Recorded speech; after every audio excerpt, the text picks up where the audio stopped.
They call him Johnny Rock and Roll. They call him Johnny Rock and Roll. They call him Johnny Rock and Roll. He gets you hot if you're cold. Listen all day and all night. Eat the steak and then get a pen. Oh, gnarly!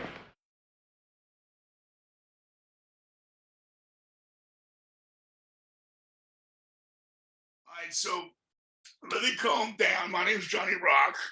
Of course it is. Yeah, well, you know, people ask me, is this Rock really your last name? I'm like, no, come on, man. That's my middle name. My last name's Star. But, you know, about 20 minutes ago, I felt like I was starting to have a panic attack because, you know, I have anxiety, I got PTSD, I got PVC, I got a PhD, and I got OCD. So because I got OCD, I'll put it all in order the way it's supposed to be. So I got A, B, C, D, E, I got the whole alphabet. But you know, Larry, as I don't even use the term Elvis fan when it comes to me, because Elvis and I have this spiritual connection. And I believe that, you know, and you know the whole story. And with you being Larry Geller, I know you'll believe it, you know. But I got some crazy stories. And I always wanted to talk to you, you know, because, well, just because of who you are and what you symbolize in Elvis's life. I mean, you've been portrayed in several movies, you know. And I'm like, but Larry, you can't fake this. You see the goosebumps. My arm looks like a turkey leg before you put it in the oven. I mean, good God, man, you were the last person to touch Elvis, to touch his body. And you know, now this may or may not be part of the interview. I'm gonna take advantage of the time I got here, okay? All right. Because I need to tell you, and I've shared this story a couple of times, but in 1994, I was about to commit suicide.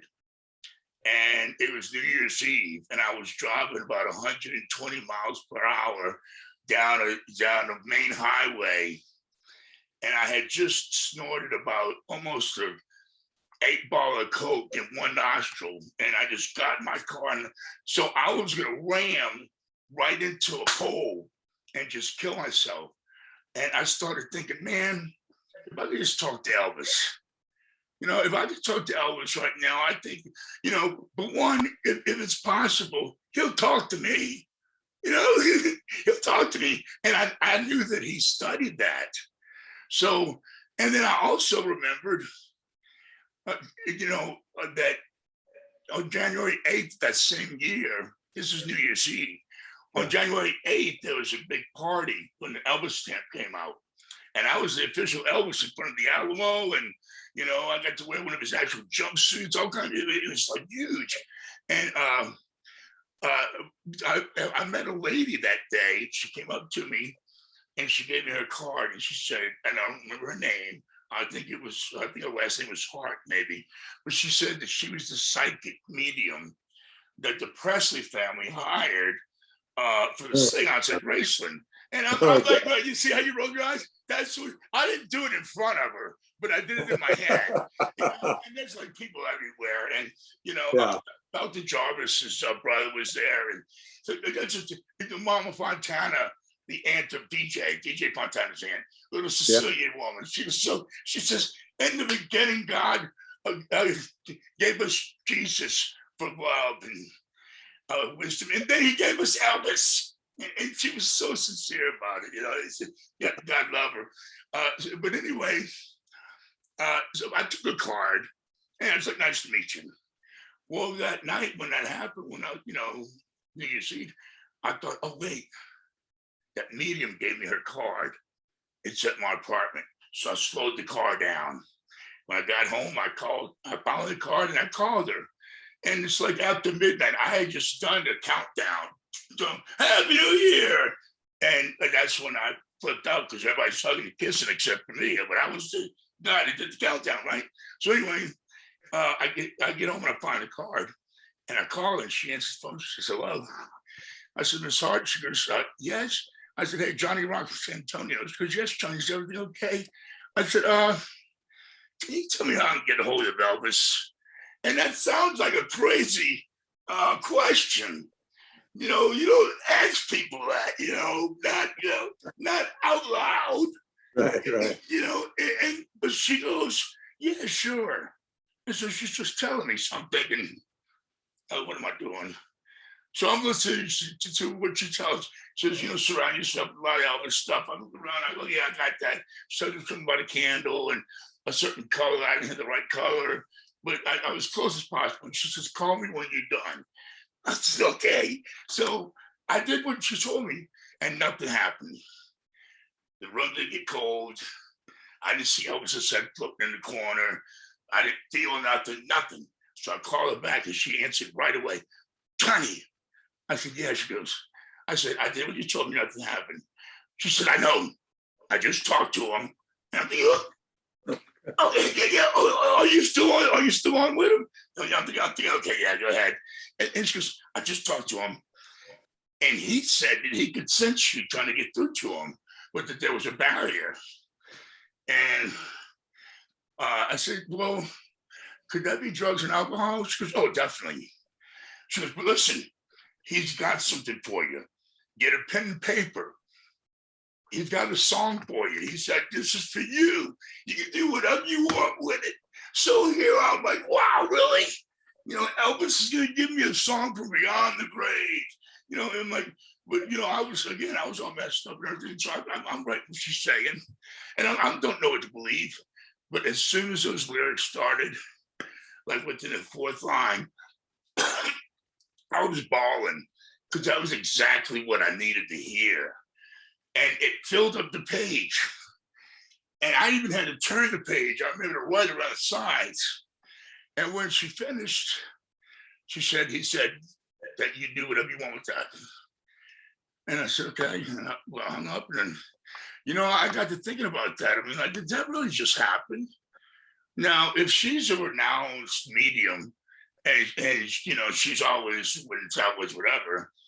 If I went forward with that, because she said I can do whatever I want, if I went forward with that and it became public and somebody else wrote it, then that would defame her, right? And it'd make her look bad. Well, if somebody else wrote it, then they would come forward for getting in trouble for plagiary, whatever it is. And then, does she have a stack of songs right by her bed and knows which one? Okay, so my only other option was that he really did write it for me. So one day I lost it. And Katrina, the hurricane in New Orleans, I lost the paper. But I remember the key thing was stop looking down at the ground and to look up. That's where the sun is. And the sun wasn't S-U-N, it was S-O-N.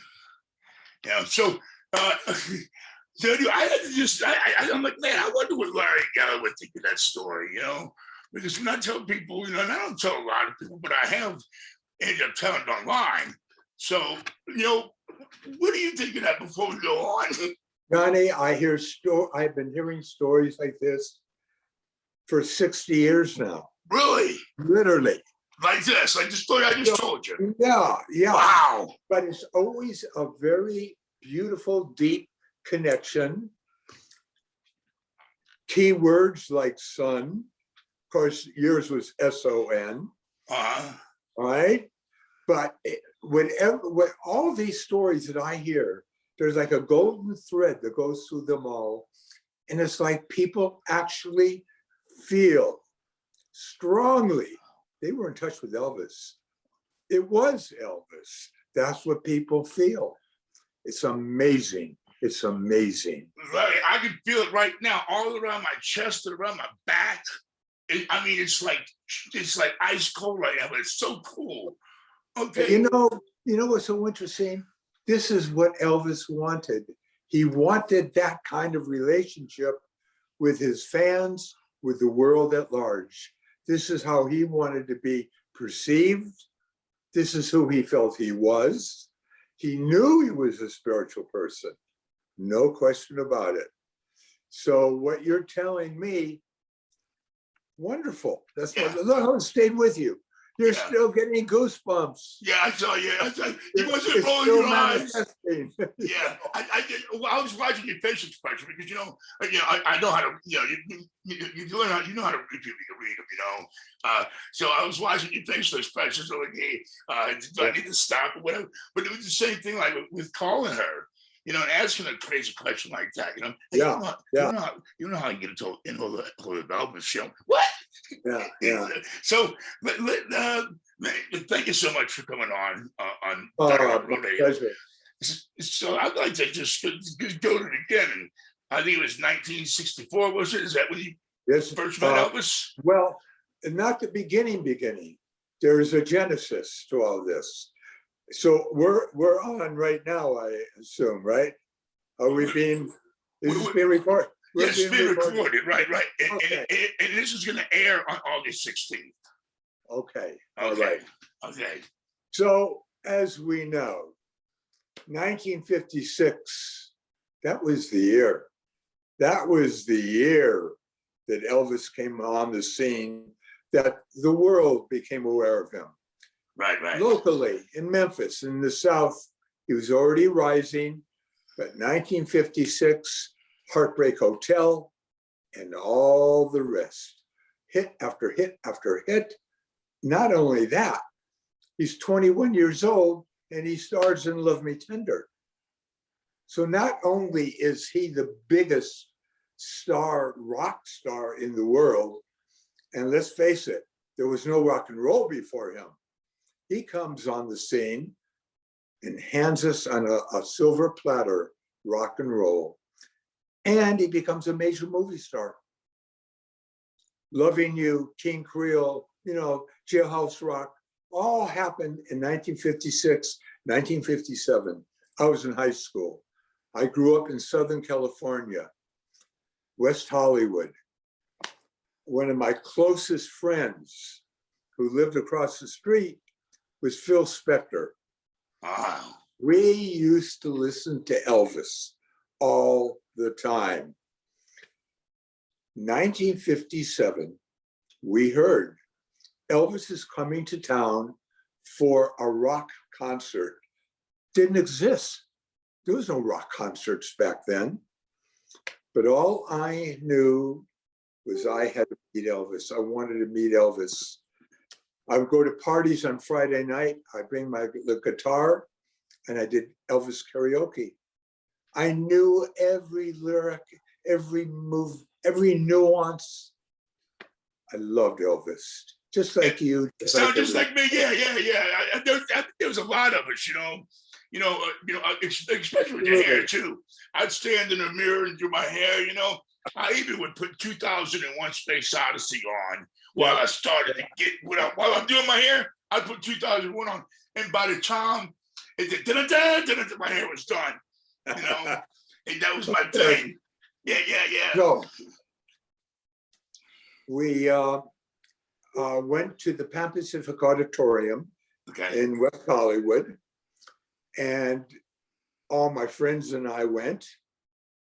Thousands of kids coming in from everywhere. We never saw this before. The electricity in the air, the excitement, and we were so naive. We were in high school. We didn't know you needed a ticket to get in.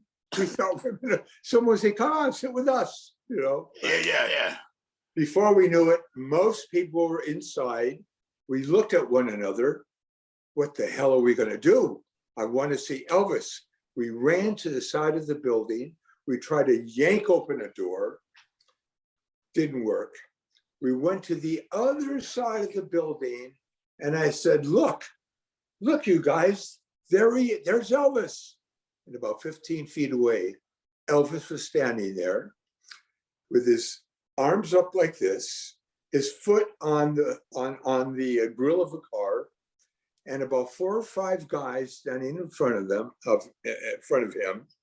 And I found out later there was George Klein, Lamar Fike, Junior Smith, and Lamar Fike, yeah. Yeah. So those, and Red West. Okay, right, yeah. And of course, I didn't know who they were. Right, I right. said, come on. I said to my friends, come on, let's go.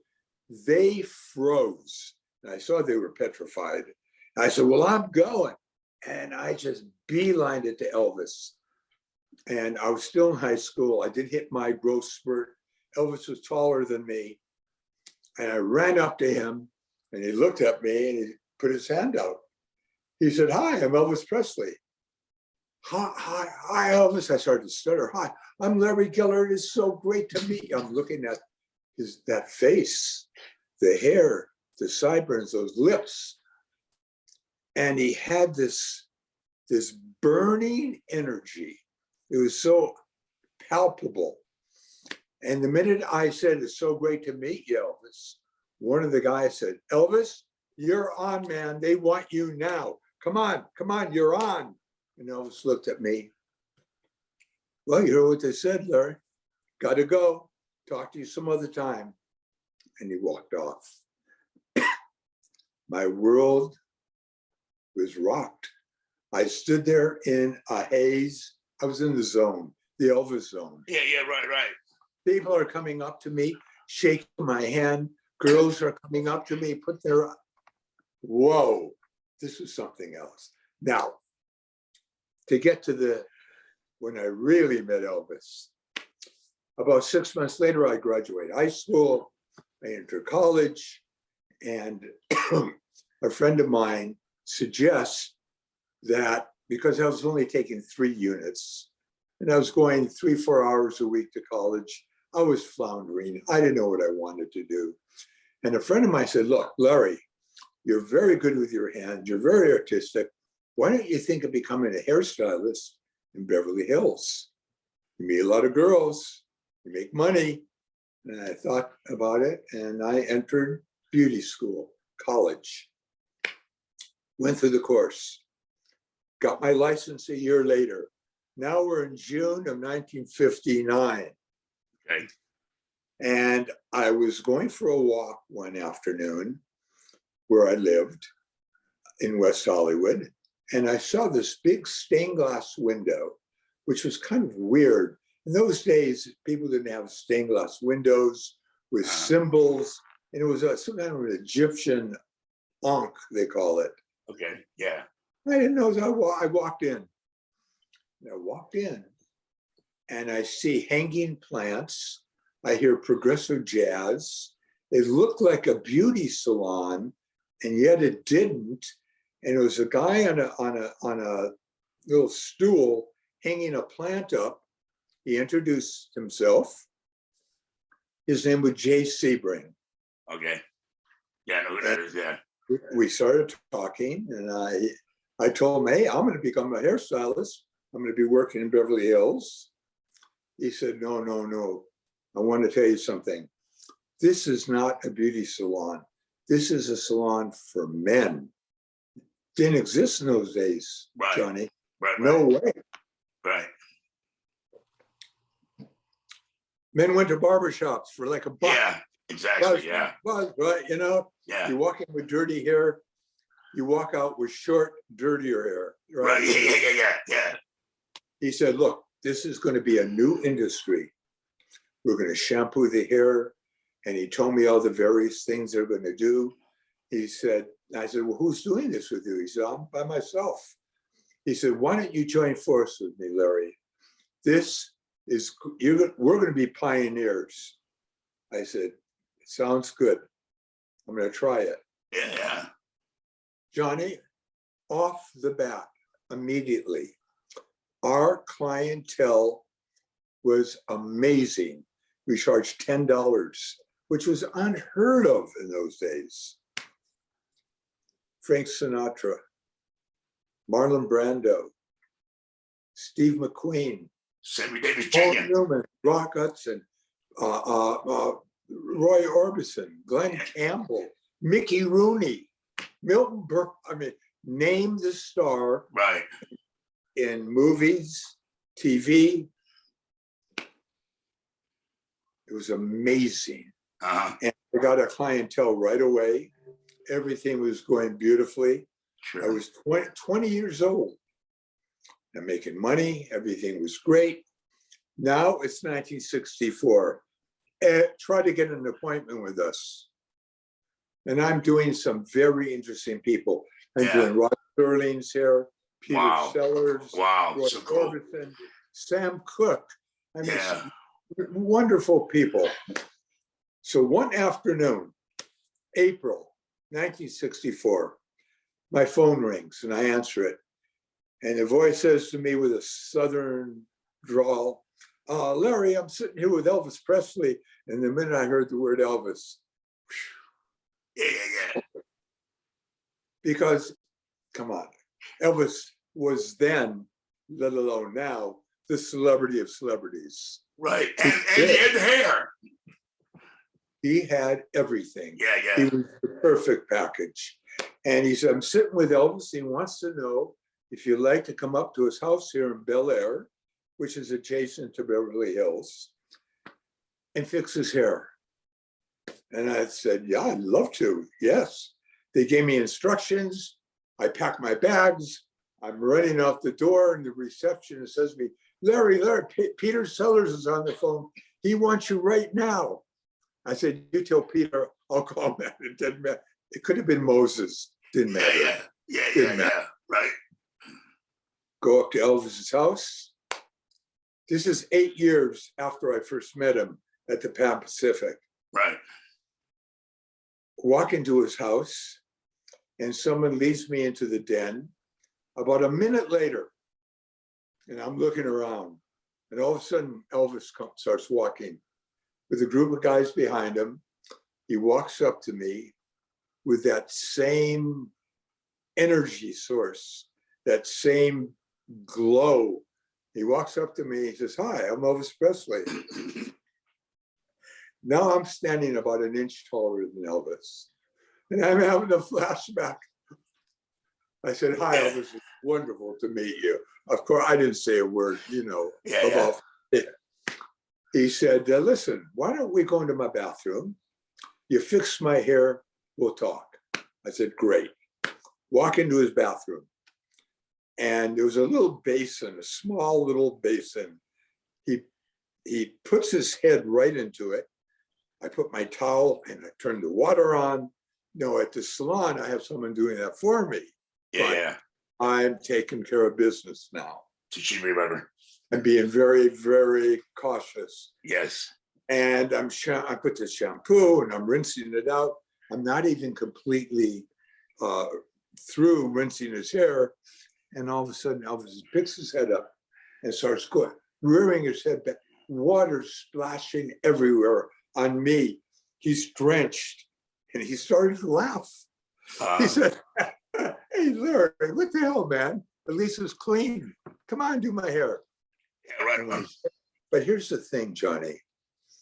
When Elvis said that, he put me at ease. Yeah. Because he was so real. He was so down to earth, Right. Because there's a lot of celebrities, I'm not going to mention names, a lot of celebrities, they want you to know who they are. Sure, yeah. Elvis was like wide open. It was like a guy, a kid. Yeah. Like me, I was 24, he was 28. We sit down in front of a large mirror, marble ledge. He said, look, I'm right in the middle of a movie called Roustabout with Barbara Stanwyck. So Larry, you can't cut too much off. And I said, Elvis, man, I know exactly what to do. I know what to do. He said, all right, man, I'm leaving the driving to you. I start to do his hair. And he didn't say a word. He didn't say a word. And I figure if he wants to engage, I'm here, I'm available. I respect his space, I understand. So I'm doing his hair. Took me about 40 minutes. And I dry it and I spray it. And I'm looking in the mirror. I said, what do you think, Elvis? He says, beautiful, beautiful. He spins around in his chair. He puts his finger right in my face. Who are you? Who are you, Larry? What are you really all about, man? What are you really into? Johnny, inside, I'm freaking out now. I knew my job, what I did. I know my craft. I knew his hair was perfect. And you're right, he had the hair, he had the eyes, he had the look, he had the voice, he had the fans, he had everything. This man was the perfect package. But what's so interesting on so many levels is not only was he so beautiful looking, and come on, no one looked at Elvis Presley. And I was with Paul Newman and Rock Hudson and all these great looking guys. Yeah. Elvis was a notch above the rest. Yeah, I've heard that so many times from so many people. Amazing. No one looked like Elvis Presley. So when he said that to me, I'm thinking, what the hell is going on? I'm in Elvis Presley's bathroom and he's asking me what I'm all about. I said, well, I was a little nervous, of course. I said, well, Elvis, look, you know what I do for a living. And I have a lot of celebrity clients. I go to the studios, I go to Vegas. But this is what I do for a living, which is great, and I appreciate it. But I hear you loud and clear. I hear what you're really asking me. And the truth of the matter is, Elvis, what's more important to me than anything else in life is, what is the purpose of life? Why are we here? What is this all about? Why does the universe even exist?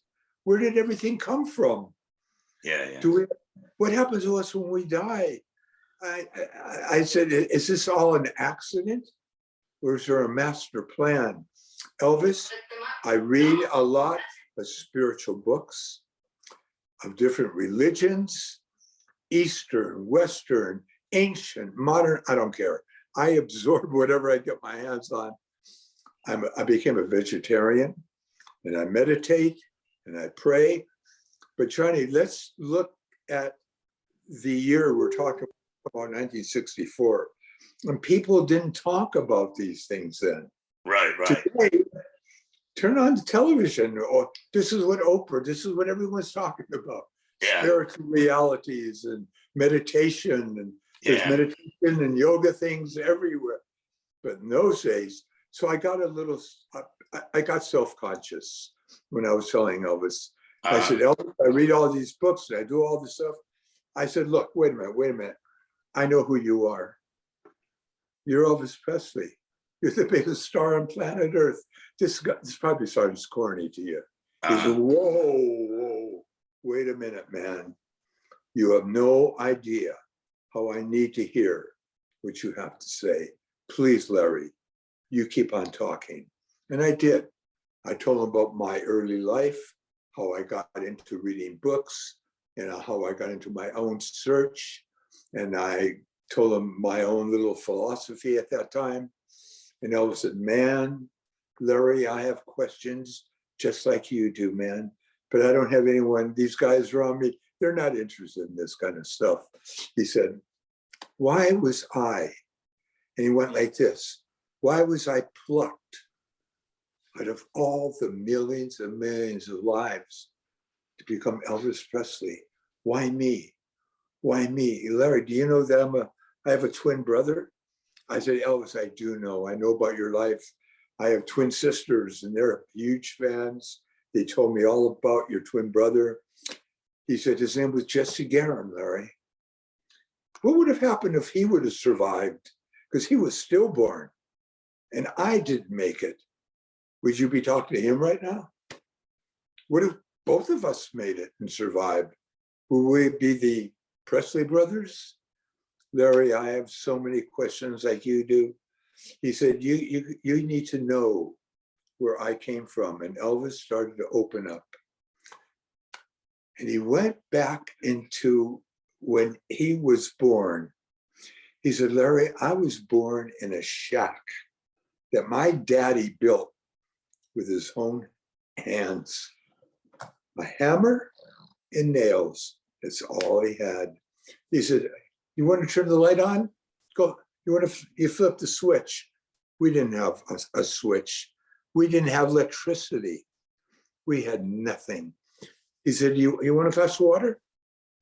Get the pail, go outside to the well. Oh. You want to go to the bathroom? The outhouse, we had 2 rooms there. We had nothing. My mom and dad suffered, enslaved their lives. And he told me all about his life and growing up. And about 2 hours went by. And I'm thinking, wait, Peter Sellers, you know.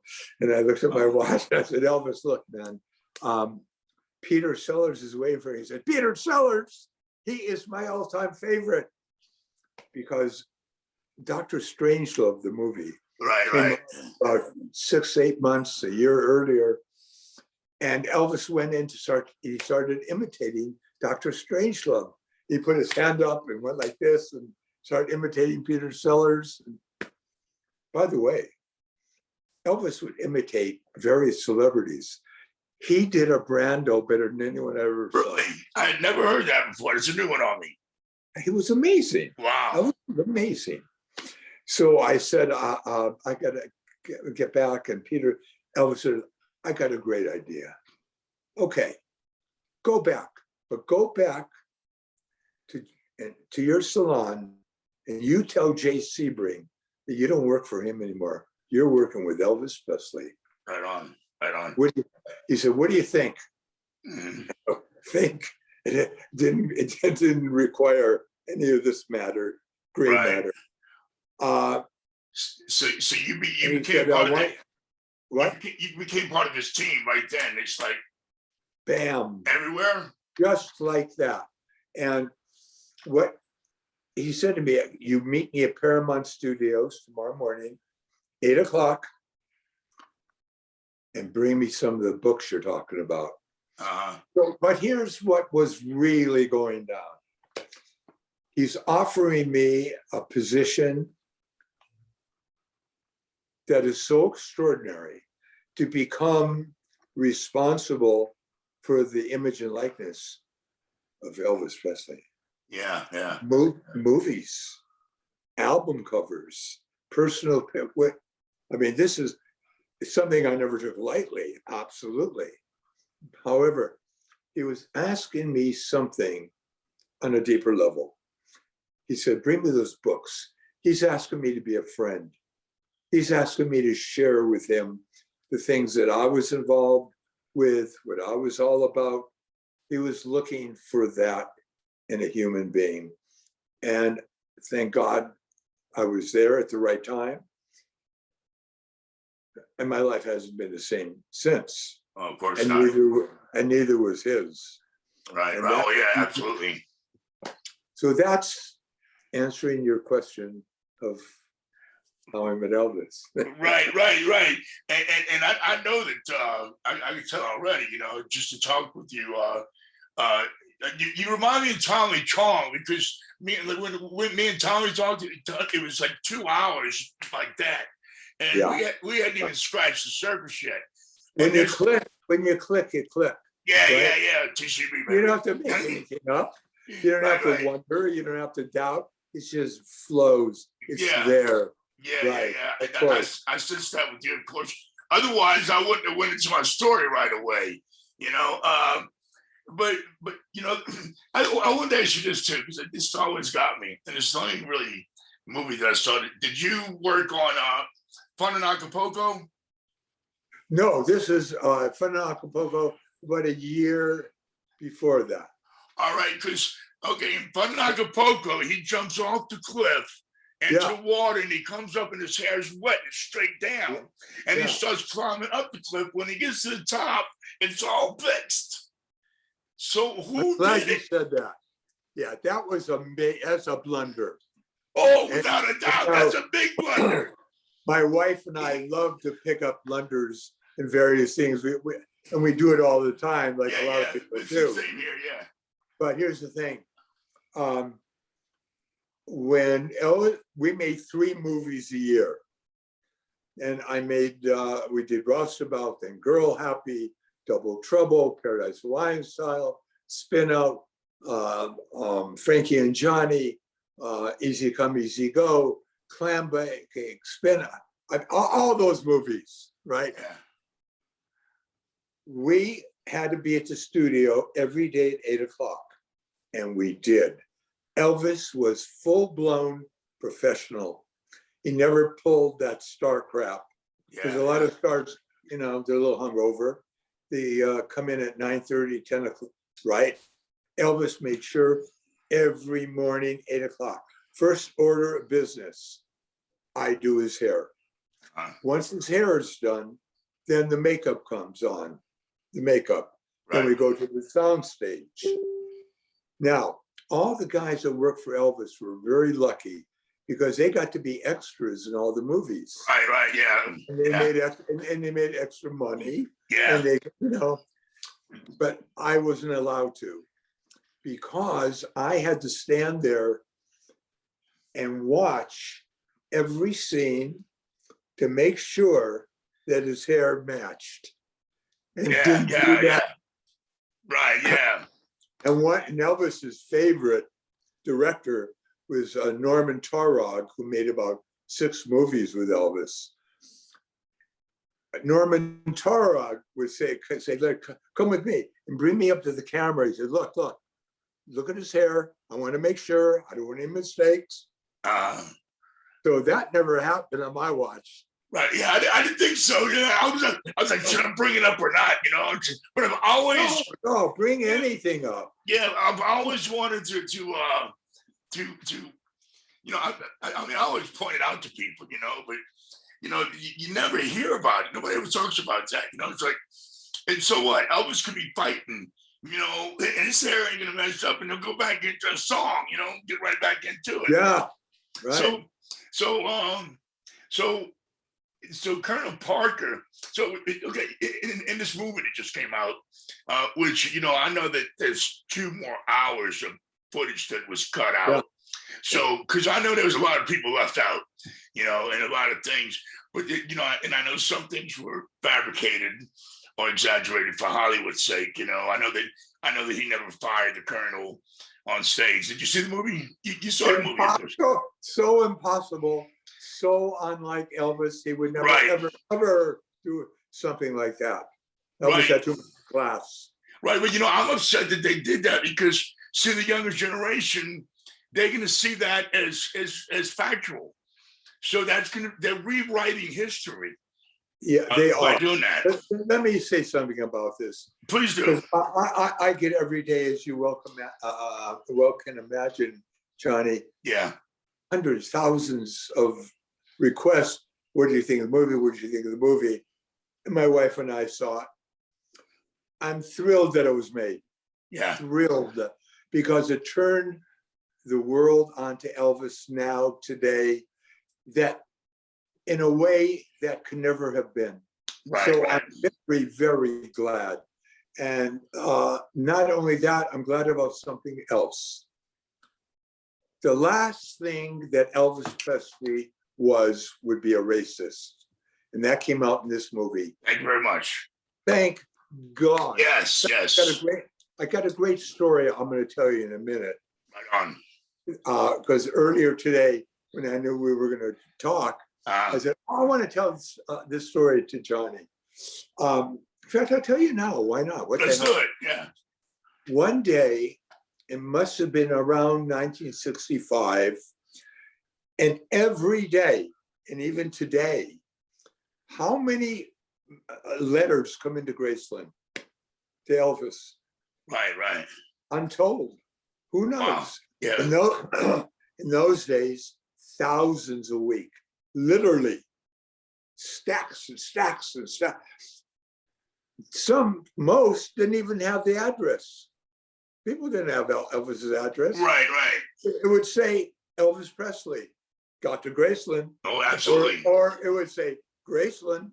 Yeah. Or, you know, well, at any rate, every once in a while, Elvis would grab a stack, just to read some letters. He always wanted to stay in touch with his fans. Okay.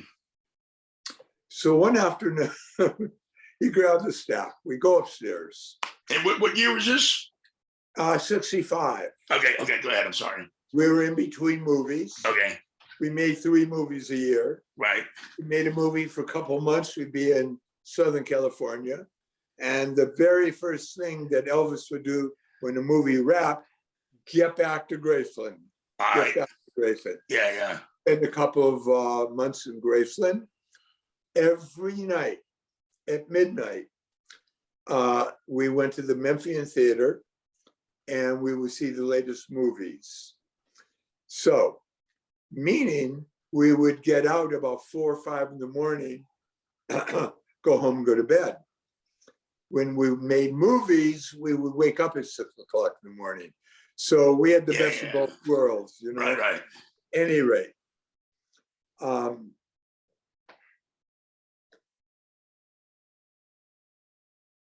we went upstairs. I'm doing Elvis's hair. He's reading and he's laughing. Most of the time with Elvis was laughter, by the way. Right. Yeah, yeah, yeah. Laugh. I can see I mean, that. he was the guy that, look, he was very capricious. His mood could change, but he was usually in a fabulous mood Right, right. and laughter all the time. Any rate, excuse me. Yeah. I'm just I getting love. Oh, yeah. Not a little what? laryngitis. Oh, okay. Hey, would you give me a lozenge? Yeah, see, so I'm a little horse, or at least a little pony. But, you know, usually I talk like Wolfman Jack. I know you grew up listening. I know Wolfman. I knew you knew Wolfman. And, you know, in a recent survey, big words and rock and roll music affected their hearing. Got him down. I brother. got him, though. Yeah, Why yeah, yeah. you did the hair? Yeah. That big Well, head of hair, I used to have it. I just I shave my head every year to raise money for childhood cancer research. God bless you, brother. Yeah, right on. Beautiful. Thank you. Beautiful. Yeah. And then I'll have the goatee, and I'll take black mascara, and I'll make it black, and I'll take white out and do the 2 little whites. And I'll tell you something magical happens. It's like the rock and roll spirit. But no, You got it. Hey, I got to meet him too, you know. And yeah, that's a whole other story. We don't want to get off on that because I want to talk more about Elvis, of course. And again, it's so much. Let me tell you what happened. Yeah. Take over. I was covering you while you was getting that lozenge. All right. Yeah, I was covering for you. All right. Thank you. You're welcome. So Elvis is reading and he said, oh, no. This poor girl's got it so wrong. He starts to read me the letter. And it goes like this, the gist of it. He said, Elvis, I love you so much. I love you. You're the only thing I think about. You're the greatest entertainer that ever lived. You created rock and roll. Elvis said, oh, no. No way. I did not invent rock and roll. Larry, let me tell you how it really started, man. Not too far from here, right down there in the Mississippi Delta, way back in the olden days, when those poor slaves got up before the sun came up, and they had to work those fields and pick cotton or whatever their job was in the hot, scorching sun all day long. And those slave masters, he said, and I know what they did. I know. I've been told stories what those SOBs did. They would get whips and they would whip these slaves until they bled. Some died right there in the field. What they suffered, we have no idea. But you know how they got through it? They sang. They sang for hours at a time. That's how they got through it. They sang from their guts, man. They sang from their souls. They were crying to God and making up the words as they were going along. And that's how they got through each day. And then that music went right into their churches. White people picked up on it, went into their churches. And then the music spread and it grew, went down to New Orleans, to honky tonk, and later on, years later, right up to here at Beale Street, and then Chicago into the blues, and it evolved after all these years, came down into our time, which we know is rhythm and blues. And I was just lucky enough to be in the right place at the right time to hand over their music to a white audience. I didn't invent anything, not at all. It's their music. I'm just one lucky SOB. Yeah, right on. I can see that, and also in this movie they showed a scene where he says something about not being the king of rock and roll, and that's Domino was the king of rock and roll, and I'd never heard that before, so I don't know if that really happened. That's fabricated. Look, it was a biopic. Okay, right. It's a biopic. Most biopics are 60 to 75% inaccurate. Right, So right. no, going back to the Al Jolson story back in the 40s with Larry Parks, and to one of Elvis's favorite movies, The Great Caruso, another biopic. Yeah. But biopics are notorious not to be that authentic. Right. In fact, the movie opens up. It opened up with a scene that happened with me back in 1977 with Colonel Parker. You want to hear about it? Yeah, please. You talking about yeah, go ahead. Yeah, let's hear about it. I just got the movie yesterday. All right. Okay. Oh, good. Yeah, I've seen it back in the theater, but I just got it yesterday too. Okay. Now we're in 1977. Okay. Elvis is going through a lot. Physically, we know we had a lot of health problems, from glaucoma, hypertension, his blood sugar, this, that, a spastic colon, many problems. Yeah. And he wouldn't stop working. All he wanted to do is sing, touch his fans. We were in Louisville, Kentucky. I was sitting in the suite. Dr. Nick was in the bedroom, and I'm by myself. And all of a sudden, there was a pounding on the door, and it scared me because that shouldn't happen. We have police everywhere. You can't get off the elevator. You cannot enter our floor where we own the floor. And it's police everywhere. Yeah. So I ran to the door. I looked through the peephole. Colonel Parker, who never, ever came to see Elvis on tour. He traveled on his own plane and stayed at his own hotel, but he never came to see Elvis on tour. So I opened the door. Colonel, where is he? Now, where's Elvis? Where is he? Yeah. I said, well, Colonel, he's in the bedroom. Let me tell him you're here. No, I'm going right in. So I walk him to the door. I open the door. And this is what we see. Dr. Nick was holding Elvis's head and pushing it into a bucket of ice water. Elvis was like, oh. The Colonel walked in. I closed the door and I did not walk in. And I thought, good. Now the old man is going to see reality. Elvis shouldn't be on tour. Elvis should be in a hospital. Elvis needs physical help. Right. I figure, okay, fantastic. Tour's over. 1 minute later, Colonel walks up to me. He closes the door, walks up to me, holds his cane, because he walked with a cane then. Yeah. And he says, now you listen to me. The only thing that matters now is that man is on the stage tonight. Nothing else matters. Nothing. You hear me? And he walked off. Johnny, my heart sank. What about Elvis? Yeah. What about Elvis? And I understood a lot at that moment. that we don't have to go into now. Right, yeah. The reason I'm telling you this is because that's how the movie opened. Yeah.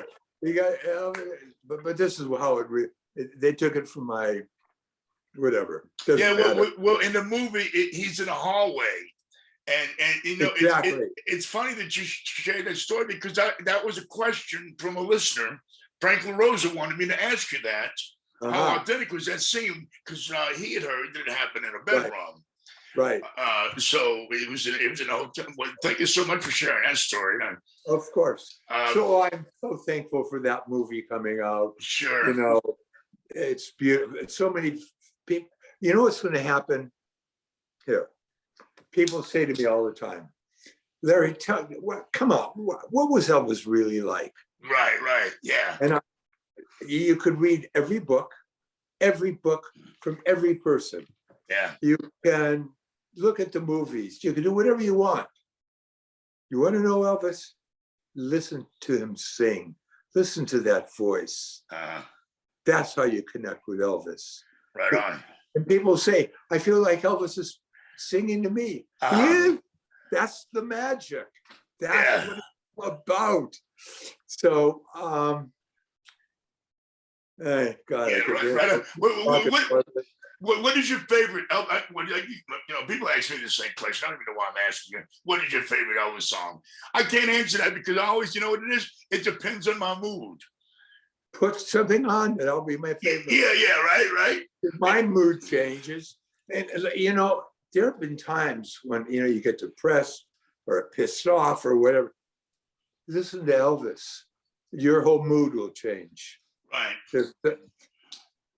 Well, your book, because you mentioned books, and you see, I got a stack of books back here. And I love to do this with people don't realize this, but you know, this book right here, Elvis and Me. Oh, yeah. People think it's about Elvis and Priscilla because Priscilla wrote it, but it's not about Elvis and Priscilla. You know what it's about? Elvis and me. I'm me. That should be my picture right there. That's my little bit right there. Good for you. I do it once a week. But you know, I went in and looked. The first thing I saw was the name of your book is Leaves of Elvis's Garden. And I remember that when I went to Graceland the first time, I picked up some leaves and I put them in my pocket.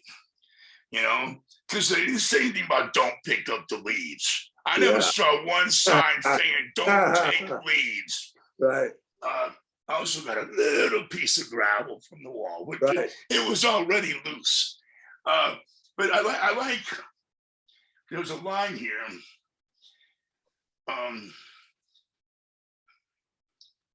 Let me see where it says, the world knows Elvis Presley, all right, but they don't know me.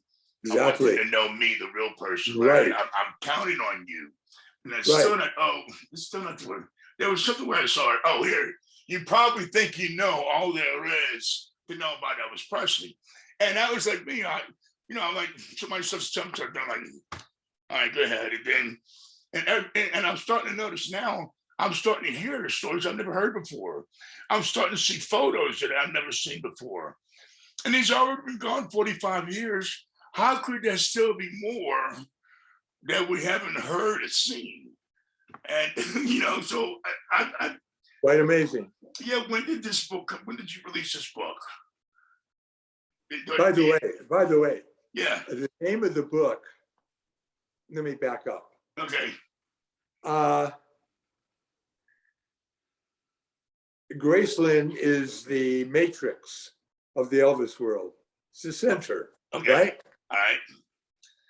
The meditation garden is the real center, because that's where Elvis is. Now, right? Right. His body, not his soul. The soul goes on. Our souls go on. But that's where he's buried. I bet most people think the meditation garden came with Graceland when Elvis bought it. Let me tell you how it all came down. Please. All right? Yeah. All right. I began giving Elvis books the very first day. Over the years, we amassed a very, very impressive library. You should have seen his room and how many books this man had. Wherever he went, 2 huge trunks, not suitcases, trunks of his favorite books had to go with him wherever he went. On tour, it didn't matter. The guys had to carry the trunk. Yeah, can you name a few of those titles? Sure. The Prophet by Kahlil Gibran. Autobiography of a Yogi. The list goes on and on. But here's the thing. Okay. Elvis, I gave Elvis a book by Paramahansa Yogananda, who was a yogi who came over to America in the 20s and started an organization called Self-Realization Fellowship. And they're all around the world now. It's a huge, millions of people belong. And in LA, there's a 15-acre lake with a windmill. And I told Elvis about it. I said, I got to go there. I got to go there. Take me, take me. So I finally took Elvis. And we walked around the lake with swans, beautiful swans and flowers. And Elvis said, this is what I want. I have to have a meditation garden. So when we came back to Memphis, after the movie we were making, that's when we built the meditation garden. Never in our wildest imagination thinking what would become his final resting place. Right. No. So, let me just say, yeah. One of Elvis's favorite books was called Leaves of Moria's Garden. Moria? Moria. Okay. And volume 1 and volume 2. So that's why I named my book. I wrote 2 books. One is called If I Can Dream. Okay. Simon & Schuster put it out in 1989. This book we're talking about came out in 2008. Okay. And then I named it Leaves of Elvis's Garden, because in it, I list a lot of his favorite books and passages and quotes. Elvis had a photographic memory. You knew that though, right? Yeah. And that's like I love to say about how he when he was doing the movies, he would do other people's lines, and he had to stop grinding his teeth because they could tell. That's right. He was doing, yeah. He knew his co-stars' lines. Right. And they would look at him and he would mouth it. Yeah, they had to stop because I can see the emotion in his jaws. Right. Yeah, that's so funny. Elvis was always quoting from Kahlil Gibran's The Prophet, or from one of David's Psalms that he loved. He was always quoting, but it was all here. He had a memory. It was amazing. Yeah. So these favorite passages are in the book. Right on. Okay, so and how do people get this book? Well, I don't know if they can. It's on Amazon on Kindle, but I think it's sold out. They'll probably come out again, I'm sure. Yeah, because that's it. There was, I still don't see it now, but there was something about it. You want to know somebody, get to know somebody, find out what they believe. And so what before we wrap it up, what did Elvis believe? What did he believe? Yeah, I mean, in a nutshell, because I know he studied numerology. Like you said, he studied everything. He studied everything. Everything. Okay, would you call that theosophy? It is theosophy. Okay. Because theo means God. Osophy means the mind and learning. Right, so the study of God. Absolutely, it was theosophy. So it was more, but it was more than that. Because it was eclectic, because he took a little from this, a little from that. He cherry picked. Brings me to something that I think I should tell you that will answer your question. Okay.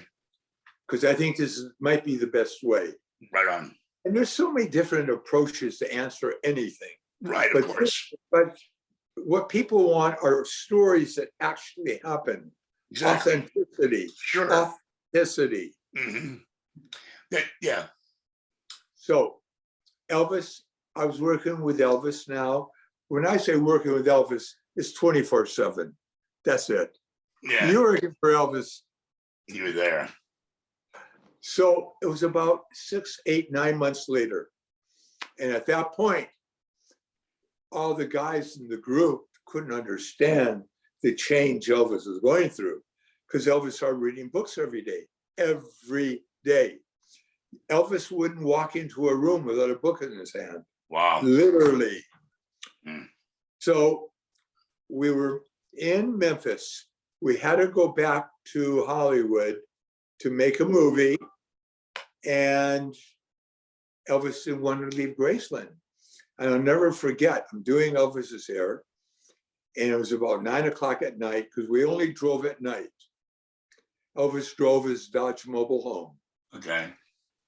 And Joe Esposito came. I said, Elvis, we got to get back, man.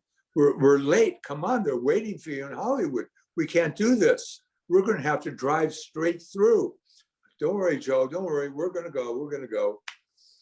So 1 hour later, finally, we got into the bus, the caravan of cars, and we started driving, got on the road, drove all night.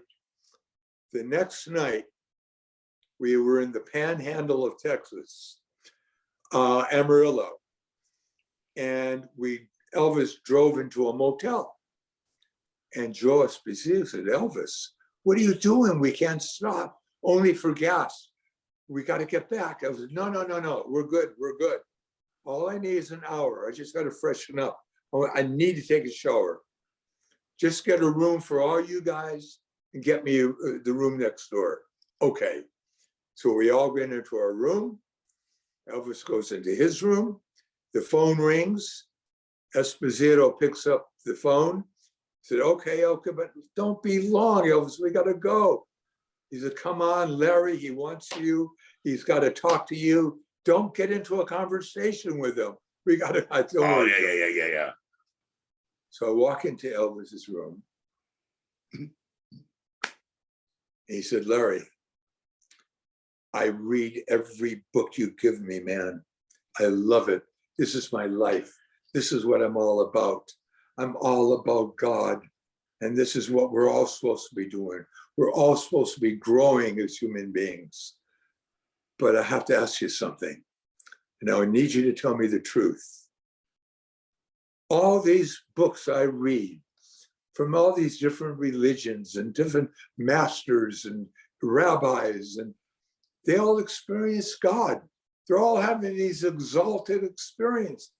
I don't get this experience. Why? What is it? What is it?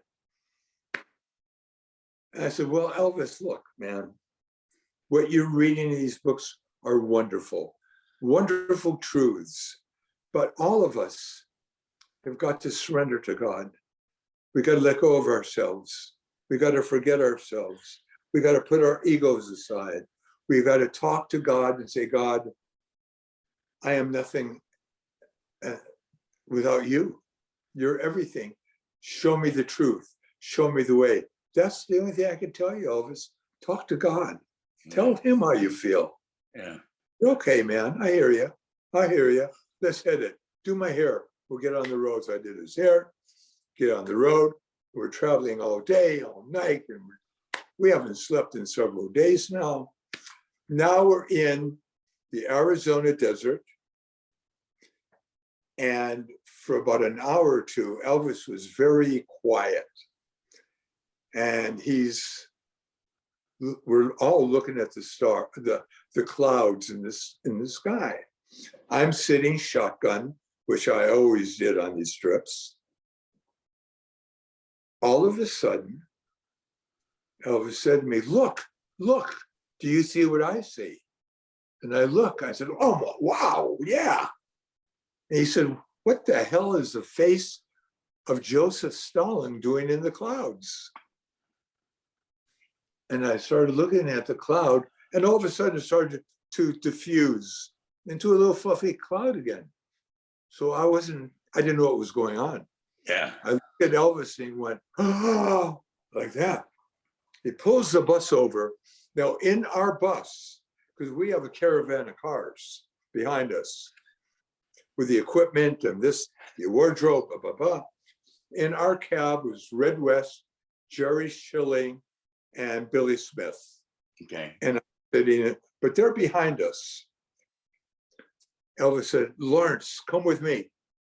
And we ran into the desert. And he turns around and he looks at me. Tears are flowing down his cheeks.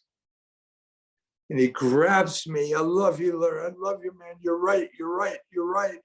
You're right. It finally happened. I don't believe in God anymore. I don't have to. Now I know. Larry, you saw that face? I said, yeah, I saw it. He said, why Stalin? He was the most evil, he started to swear a little bit, that ever lived. He was worse than Hitler. He killed millions and millions and millions of people. I thought, and I was talking to God. I was saying, God, what is the truth? What is the truth? Show me, just show me. I'll do whatever you tell me to do. And all of a sudden, a lightning bolt came out of that cloud and struck my heart and went into every fiber, every part of my being. I was filled with God and God's love. God is love, Larry. Now I know. God is love. He's in you, he's in me, he's in everyone. He's in the mountains, he's in the dirt, he's in frogs, he's in God is everything. Now I know, Larry. It happened. It happened. It happened. Cars are whizzing by. And Elvis said, can you imagine what the fans would think of me if they saw me now? I said, yeah, they'd love you even more. Right. Amen. Amen to that. So at any rate, I wanted to answer your question. Yeah. Thank you. You said what? Elvis grew and blossomed. Do we have a little bit more time? Yeah, we got all the time. You know, Okay. we go I have 6 about hours. another 15 minutes because I want to take a little journey, okay? Please do. This is great. All right, we'll wrap it up. Maybe Oh, no, another time we'll do it again. We got more to talk about. We only scratched the surface. No, go ahead. You got it. And we might have to, can we get some snacks? So, August 1965, All right. we just wrapped Paradise Wine Style. And the Beatles wanted to meet Elvis more than anyone, more than anything. And they tried a few times. And they came to town to do their famous Hollywood Bowl concert. Right. And finally, Elvis gave me and said, okay, I'll meet the guys. I'll meet them. Colonel Parker set it up. It was a Friday night, a hot, balmy Friday night. So I drive up to the house, and how many people were in the streets? I don't know. The word was linked. Okay. Of course. Wow. Yeah. And there were police, and there was media, and it was crazy. The gates open up, and I get in. I go into the house. Elvis and I go into his bathroom. Every day for years, Elvis and I would go by ourselves and talk about God, sex, movie stars, current events, JFK, where he was killed, you name it, we spoke about it. Right. It was highly intelligent.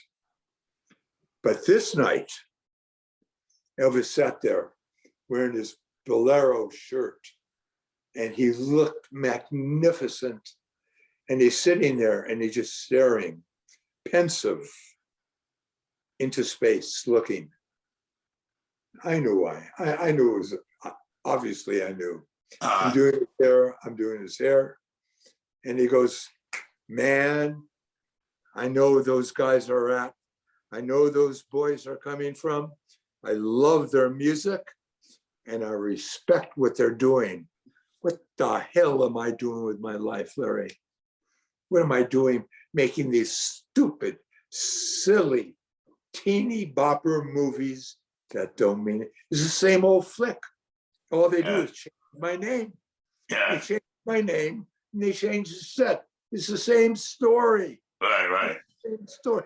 What am I doing? And these guys are out there doing where it's at. Hmm. Live people, spontaneity, being real. That's where the energy is. That's where the love is. Yeah. And these guys are coming to meet Elvis Presley. I'm going to tell you the truth, Larry. I'm a little bit nervous to go up there tonight to see these guys, but I'm going to do it. I'm going to do it anyway, because I should be doing something better. I'm making these movies. I keep telling Colonel Parker, I'm an actor, Colonel. I'm an actor. I'm a singer, but I'm an actor. That's what I always wanted to be when I was a little kid. He said, how did I graduate high school? I don't even know. I used to sit there and just stare out the window, visualizing myself on the big screen, like Tony Curtis or Mario Lanza. He said, that's what I am, man. I should be in real movies. I got to do this. I've got to. And the Colonel keeps telling me the same old story. Elvis, we're looking. Hal Wallace and I, we're going to find you a great movie. Don't worry about it. He said, Larry, I know what they're doing, man. I know the game. They're packaging me. Yeah. That's what they're doing. He says, they're packaging me. I make a movie, an album comes out.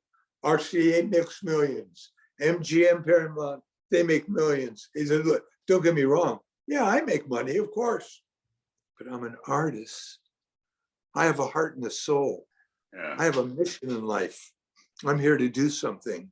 I'm here to help people. I'm here to expand and to grow as a human being, as an artist. They better do something, Larry. They better do something. But let's go out there and meet these guys tonight.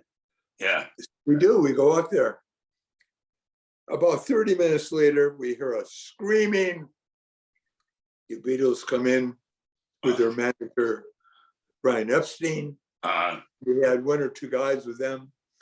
Everyone meets, and everyone's shaking hands. Colonel Parker's there, a couple of the wives and girlfriends. And the four Beatles sit down on the ground right in front of Elvis. Elvis sitting in a chair. They're on the ground in a semicircle, each one in a half lotus. Wow. And they go like this, staring at Elvis. I mean, here he is in person. And I've been saying to you earlier, and this man, it was stunning. And Elvis said, what the hell's going on? You guys don't want to talk to me. I'm going to my bedroom. And everyone started to laugh. It broke the ice. Yeah. So the night wore on, and most of our guys went into the other room. We had a big pool table. Ringo and George went in there. Colonel Parker and Brian Epstein went by themselves to a roulette table, which is a whole other story some other time. Yeah. I left Elvis and myself in the den with Jerry Schilling and one other guy, and I don't remember which one. And John said to Elvis, because Elvis's guitars were on stands. Okay. He had about 4 or 5 different guitars and a bass. And John said, Elvis, can I play your guitar? I said, yeah, man, pick it up. So John picks up a guitar.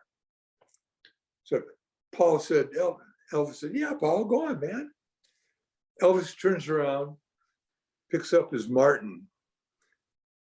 The three of them start jamming.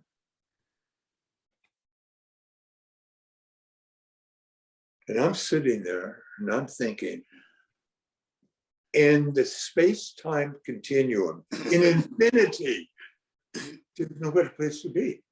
This is it. Yeah. The quintessential place. This is it.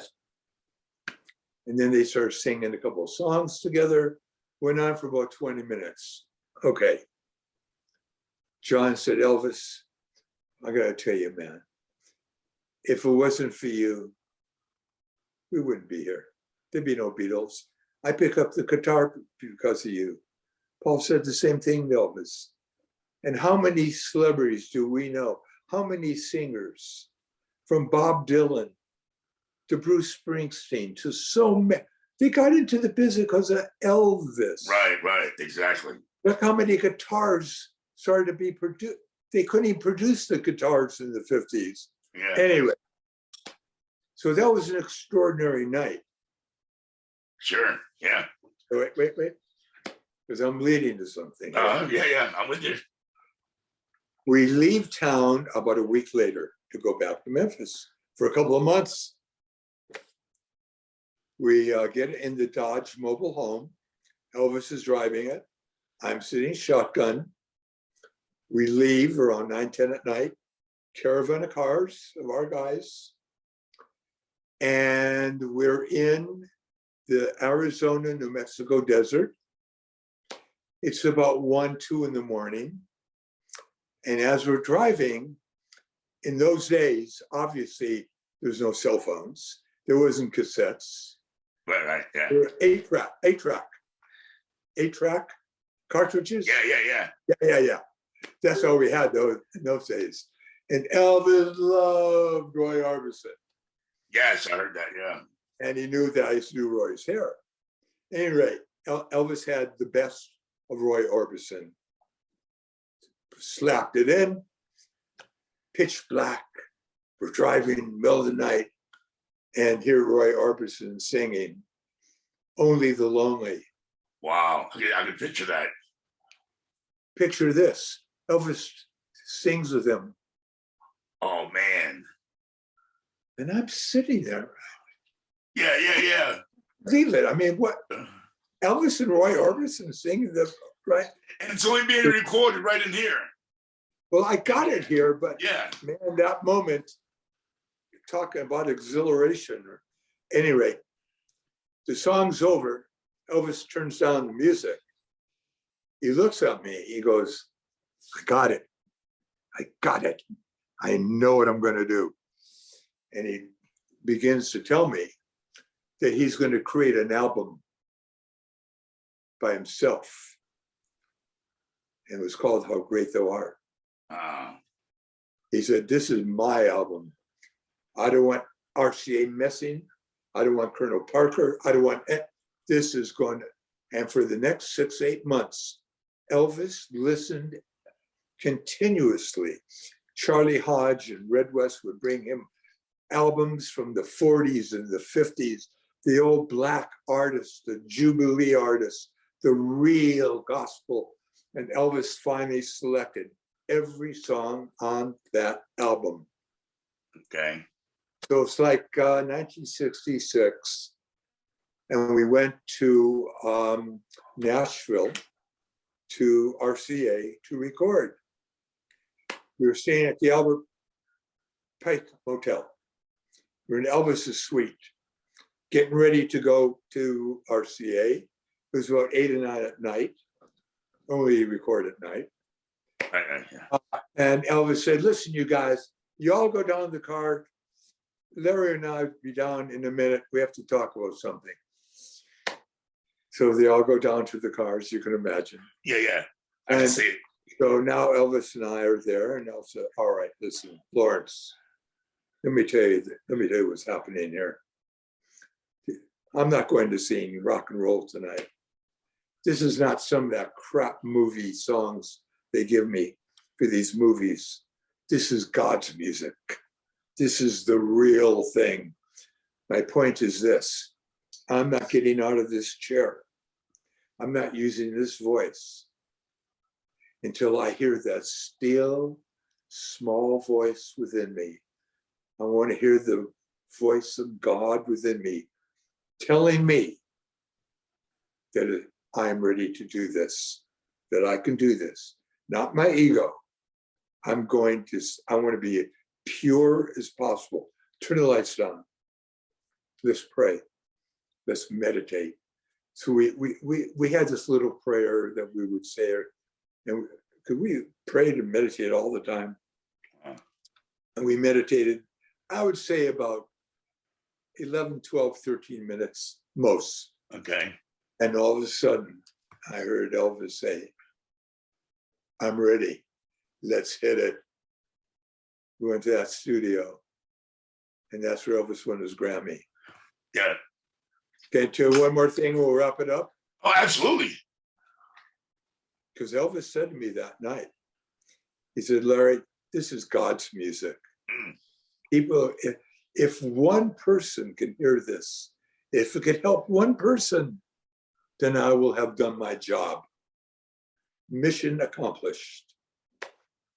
10 years later, we were driving up to the Hilton Hotel in Hollywood, Florida, to do a concert the next night.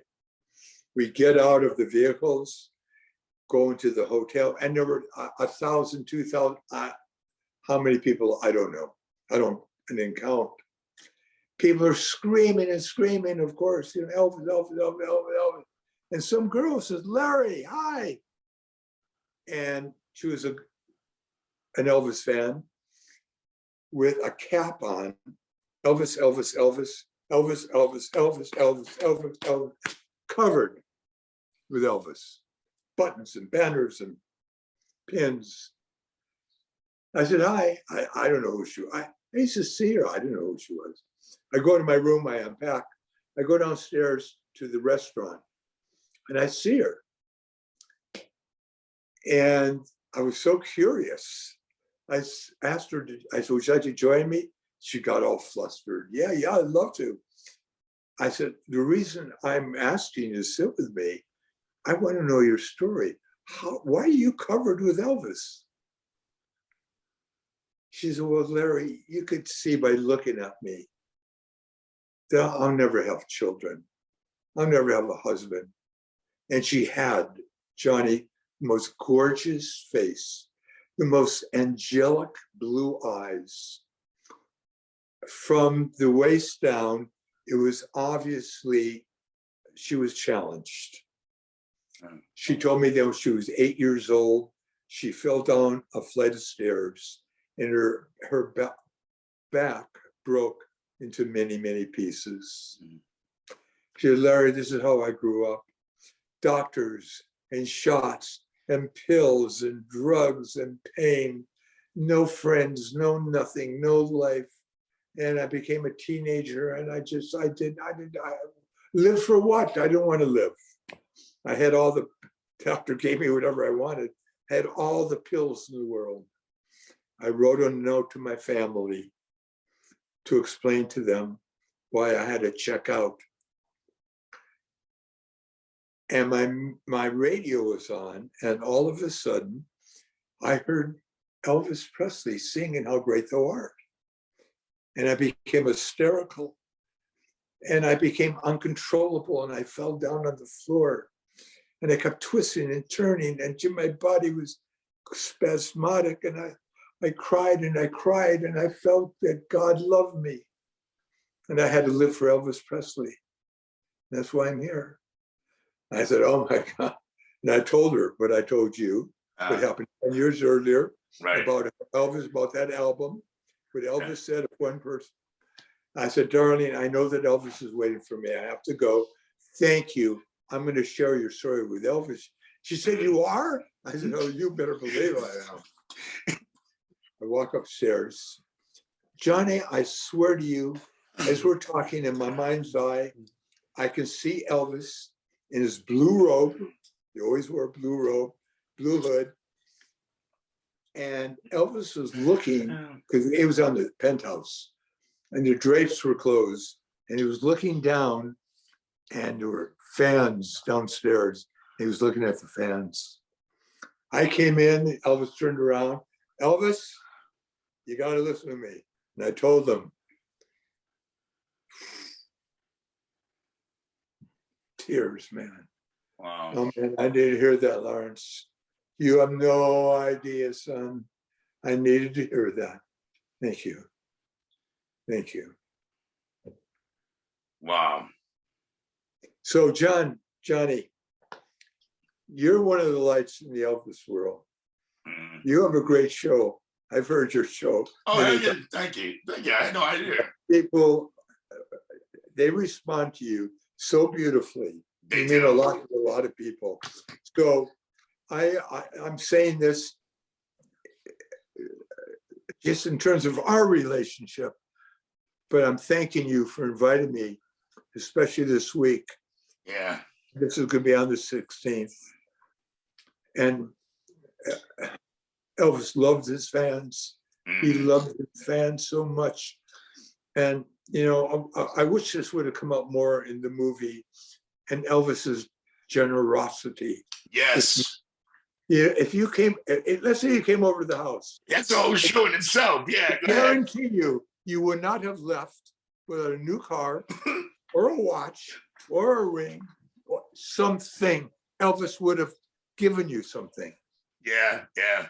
Elvis, man. So we'll do this some other time. And I thank you. Excellent. Right on, Larry. And you know what we're going to do? We're going to play the entire How Great Thou Art album right now in its entirety, uninterrupted, because I got to go get some sandpaper and get these goosebumps down, baby. I You see me? him too. God bless you, brother. God bless God you, Larry. bless everyone. Yeah. You see me, baby.